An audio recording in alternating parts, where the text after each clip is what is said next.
2024年の1月26日にライブ配信してて、うちにある、防災グッズとか食料備蓄とかを紹介してると思うんですけど、結構量あるのしんどいなっていうことで、そこから少しずつ減らしていってかなり減ってます。この時からは台所の横に難度があるんですけれども、主にここですね、左奥のいろはす4箱、これはお水の備蓄で、この右奥にある段ボールの箱とその上の、コンロですね、これが一応主な防災グッズ収納になってます。いろはすはね 560ml の24本を4箱置いてますけど、昨日2箱注文したので6箱常備しようと思ってます。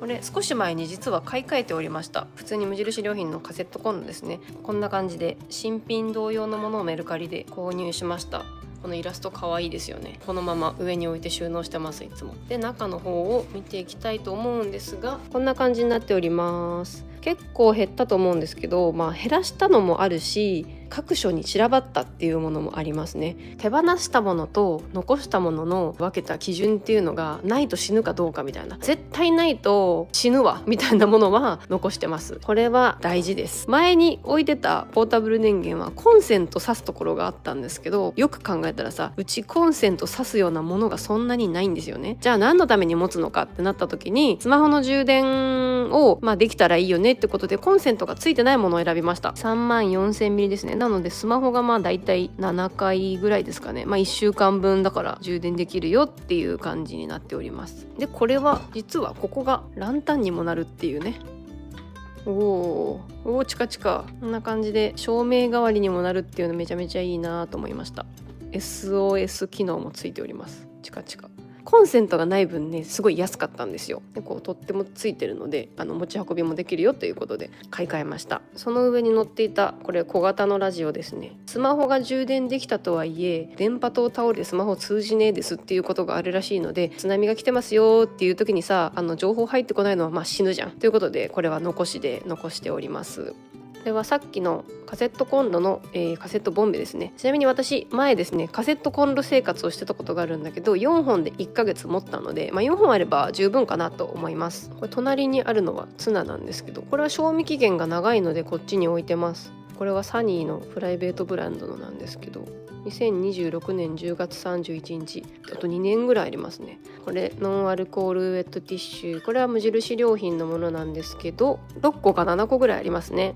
これはなんで残したかって、もう何でも使えるからですね。例えばお皿を拭くとかさ、体を拭くとか、トイレに行けないで不衛生になってしまうので、その不衛生を取り除くために置いてます。トイレ系とですね、歯磨き系だけは衛生面ちゃんとしとかないと下手したら命に関わるよということで、これはいろいろ使えるしということで置いてます。はい、あとこちら、無印良品の備蓄ご飯白米ですね。これはアルファ米なんですけど、お湯15分水60分で戻せます。ちなみに水でまだ戻して食べたことはないんですけど、お湯15分で戻して食べた時は結構ね美味しかったです。これ長期保存なので、賞味期限2028年3月までですけど、今、2025年の1月なのであと3年ありますね。結構長いですね。購入したのが半年前なので 3,4 年賞味期限があるといった感じでしょうかね。結構値段は高いんですけど、長期保存だからいいかなということで、見た目もいいし置いてます。あとこちらは非常用トイレですね。2038年4月まで保管できます。この長期保存できるのが一つ魅力なんですけど、結構デザインがいいっていうのが私は大事なので、デザイン大事ですよね。50セットですね。50回分あります。こんな感じでトイレに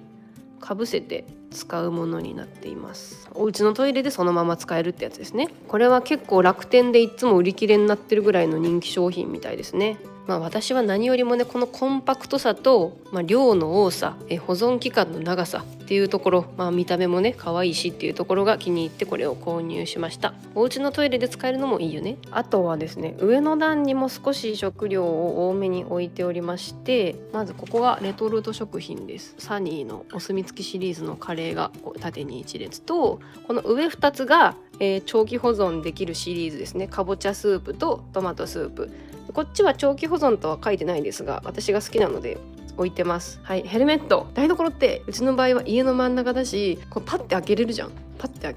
だし、ここ余ってたんで、ここちょうどいいわと思って、ここにヘルメットを置くことにしました。はい、3人分置いてあります。はい、じゃあ冷蔵庫行きます。冷蔵庫の中に備蓄が少しあるのでこちらも紹介していきますが、その前にですね、現在使用中のお米は冷蔵庫にここに置いてます。あとここですね、一番下の引き出しに、少し備蓄が入っております。これは備蓄ではないんですが、このチロルチョコですね。はい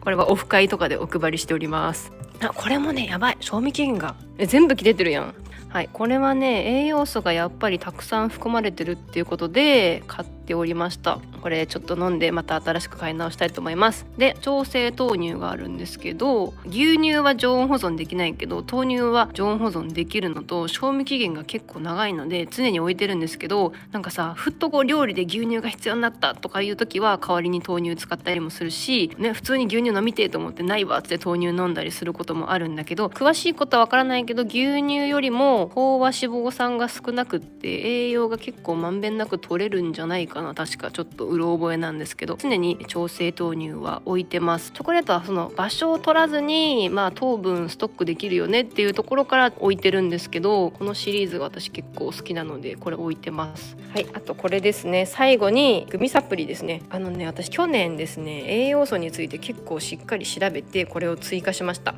特にビタミンっていうのがその避難生活中は不足しやすいのと、ビタミンが不足すると解決病になるリスクがあるということで、解決病なんか怖いと思ってとりあえずビタミンサプリを追加しました。これは2026年2月だから結構賞味期限長めですね。これをマルチビタミンと貧血対策だったかなと思うんですけど、鉄分と葉酸のサプリも置いています。両方食べたんですけど結構美味しくって、子供は子供用のグミサプリもあったりするので、そういうの選んでもいいかもしれないです。あと冷凍庫最後いきますね。はい、冷凍庫はちょっと今スカスカなんですけども、いつもここにパスタをですね満タンに入れてます。このパスタはですね安くて普通に美味しいので、あと子供のお昼ご飯とかにも使うのでいつも 5,6 個入れてるんですけど、今はちょっと2個しかないですけどね。あとはこれ保冷剤が1つ入ってます。これ可愛いじゃないですか。見た目が可愛いやつを探しました。確かスタンダードプロダクツだったと思います。あとですね、この一番下にですねペットボトルの水が5個入ってますね。これは、高さ余ってるし一番下に敷いといたらいざという時停電した時とかに保冷剤代わりになるよねっていうので下に敷き詰めてます。今日紹介した商品の方はですね概要欄にリンクを貼っておりますので、そちらからタップして参考にされてみてください。ということでありがとうございました。